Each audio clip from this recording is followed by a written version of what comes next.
Kenya, tamu sana, tamu sana, tamu sana. In the recent days, the mountain politics has been very slippery for various aspirants and political leaders seeking elective seats on the mountain. And one such aspirant and leader is Meru Senator Mithika Linturi. About 2 or 3 weeks ago, Mithika Linturi was on a campaign trail in Meru, and residents told him they are in Azimio. That was Mithika Linturi about 3 weeks ago on a campaign trail in Meru. And yesterday again, Mithika Linturi was on a campaign trail in Meru, and residents this time around actually heaped praises on Kiraitu Murungi and to a larger extent Azimio. Yes, what does that mean politically? That's what I want us to find out in this video right now. But before we do that, in case you've bumped here for the very first time, and so far you have not yet subscribed, kindly subscribe, give this video a like. Give it a like, please. Thank you. God bless you. God bless Kenya. Let's have a look at the video of Meru Senator yesterday in Meru.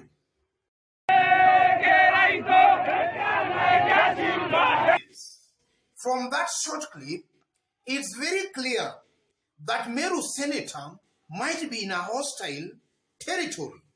And the good thing about those residents is that actually they are not violent. They are just showing a disapproval of Meru Senator, but in a very peaceful way. They are just singing songs of praises, praising Kiraitu Murungi and to a larger extent Azimio. What does that mean politically, considering that we have only less than 5 months to the election? From that short clip, and even from the previous clips we have actually been seeing in Meru, and also some opinion polls that have also been done in Meru in the recent days, it's almost certain that Meru is warming very fast to Azimio. Meru is slowly but surely dumping order. And that's something I'm saying with a lot of confidence. Some days ago, there was an opinion poll released, or there have been opinion polls that have been done and released about Meru. And in all these opinion polls, the trends are very consistent. Raila Odinga and Azimio are gaining in Meru, as William Ruto and UDA declines in Meru. That is the trend from the recent opinion polls that have been done. So I might be tempted to conclude actually here, basing my argument on also that kind of a reception for Mithika Linturi, that Meru as a county and largely Mount Kenya might be warming very fast to Azimio as they dump William Ruto. That comes out very, very clearly. And then the second thing coming out, Mithika Linturi might be most likely fighting a losing battle. And I'm saying it's fighting a losing battle because Mithika Linturi just declared his candidature just some few days ago as an afterthought. All along, Mithika Linturi was not very keen on contesting for Meru gubernatorial seats. But now that signs were very clear that Kiraitu Murungi most likely was warming to Azimio, Mithika Linturi actually now declared his candidature for Meru gubernatorial seat. An indication that that was just as an afterthought. That was not his original idea. So Mithika Linturi is just in this race, maybe for his own reasons, but he does not actually believe that he is the best candidate.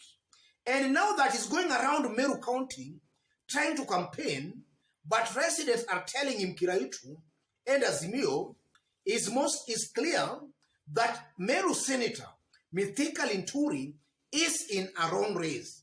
He is in a race, most likely he is going to lose. That comes out very, very clearly.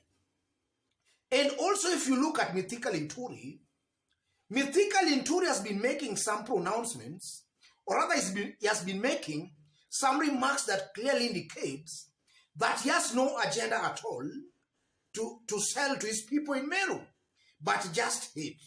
So in the absence of hate, or rather the common denominator they have actually been using is Raila Amolo Odinga.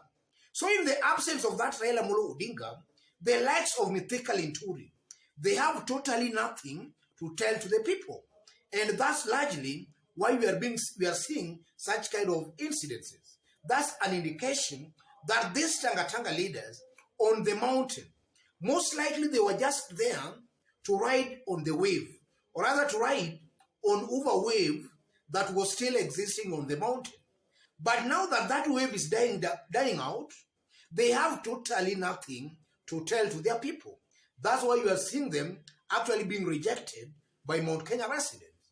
And largely, if you look at the mountain, all these leaders supporting William Ruto, in one way or the other, they are actually very weak leaders. But they are weak leaders who are just hoping to ride on Uda wave, or rather on William Ruto wave, or rather the perceived Uda wave, or the perceived William Ruto wave on the mountain. But individually, they are coming out as very, very weak leaders. And that's exactly what is happening here with Mithika Linturi. And also largely, if you look at William Ruto's brand of politics, I also believe that William Ruto is also setting a bad example to some of these leaders.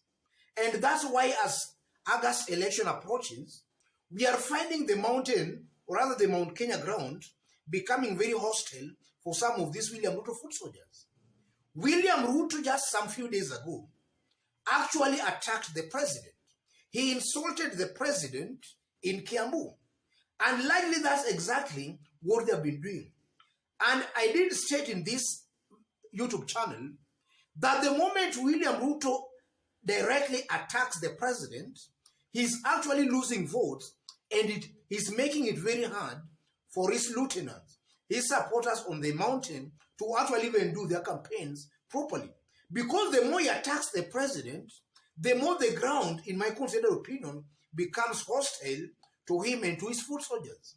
So William Ruto is actually muddying the water. He's muddying the water for even his aspirants or leaders supporting him on the mountain by abusing President Uhuru Kenyatta. That's also a reason that might have contributed to that kind of a response Mithika Linturi is actually receiving in his home county of Meru. And then before I conclude, ladies and gentlemen, earlier today again, a good number of aspirants from Kirinyaga also dumped Oda Party for Azimio. And all those are just indications that the ground, the mountain ground, might be slowly and very fastly, slowly, becoming hostile to William Ruto and to Kenya Kwanza Alliance. But that's going to be our analysis in our next video. So for today, let me stop it there. But before I stop, in case you've bumped here for the very first time, and so far you have not yet subscribed, kindly subscribe, give this video a like. Give it a like, please. And to our fans, our subscribers in this channel, let me take this opportunity to thank you a lot for the kind of support you are giving me here. God bless you. God bless Kenya.